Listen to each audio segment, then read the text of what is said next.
Although we're often advised not to get angry, we do. Does that mean we're doing something wrong? And how can we express and process our anger in a healthy way? Hey everyone, and welcome to Becoming an Expert at Self-Leadership, a channel dedicated to increasing the scope of influence that we take on our lives by becoming more aware of our agency and also by learning about further possible actions and mindset shifts that we can take. My name is Maika, I'm a psychologist, and recently I received a request for a video about how to deal with collected anger and how to express anger in a healthy way. What's interesting to me is that whenever I'm asked about anger, it's often formulated like this. How can I express my anger in a healthy way? So most of us seem to have heard that in order to process anger, it needs to be expressed, not suppressed. At the same time, some people take this to an extreme and start shouting whenever they feel slightly irritated. Does that mean they are expressing their anger in a healthy way? I want to talk about that. And I want to start at the beginning of where anger comes from, because there are a lot of things we can do to process anger along the way of when it builds up. And before I get to that, I want to talk about important facts about anger that are part of a healthy mindset around anger. The healthy anger mindset number 1, anger versus aggression. Anger is one of the more controversial emotions. On the one hand, we all experience it. On the other, we are strongly warned against it by society and most cultures, so that many people have a mindset about anger that villainizes it. And yes, there is some truth to that. Anger can lead to destructive aggression, but what's important to remember is that anger and aggression are not the same thing.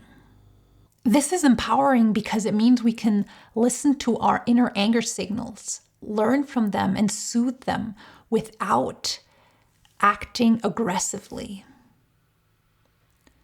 When we're not aware of this difference, it's likely that we'll have an unhealthy relationship to anger because we'll think that whenever it comes up, we won't be able to control it. So we either suppress it or express it in aggression.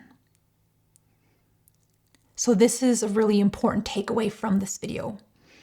Anger and aggression are not the same thing. It's not that once you experience anger, you won't be able to influence it and you're just exposed to it. We have agency. You can experience the emotion of anger and not act aggressively at the same time.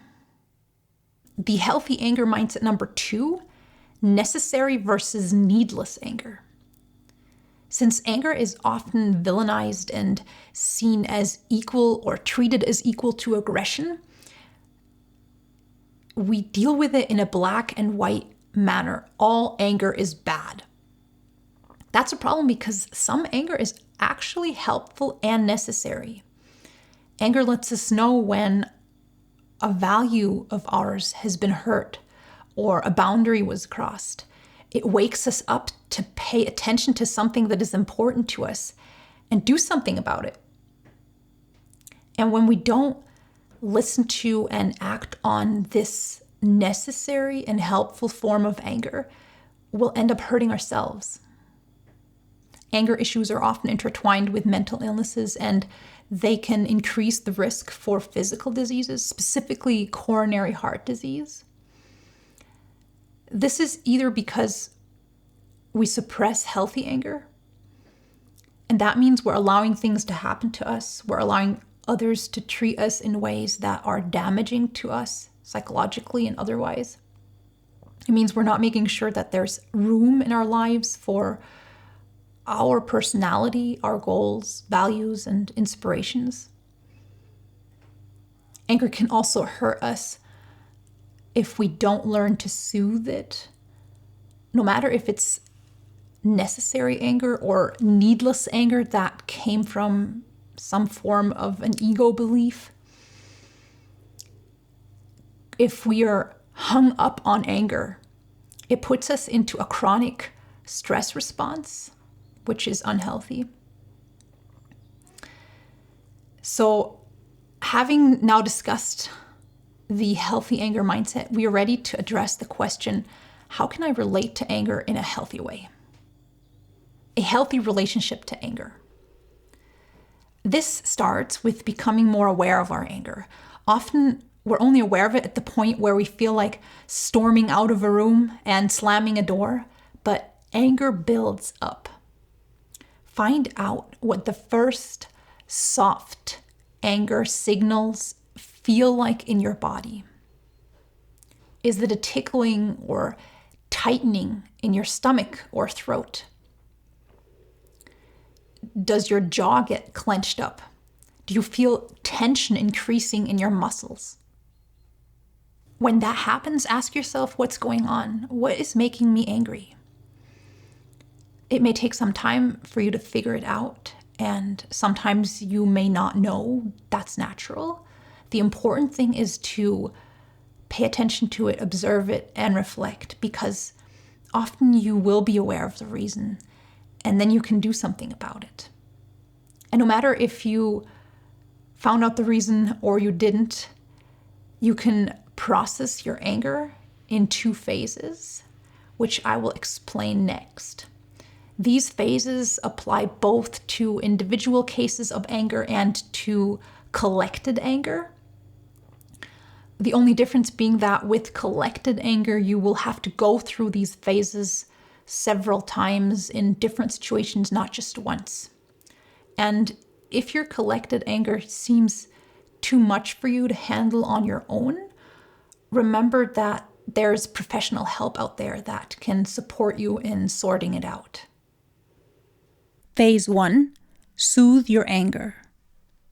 No matter if you decide to let an issue go or if you want to address it, the first step after you've accepted and listened to your anger is to soothe your nervous system and calm it back down from the activated stress response.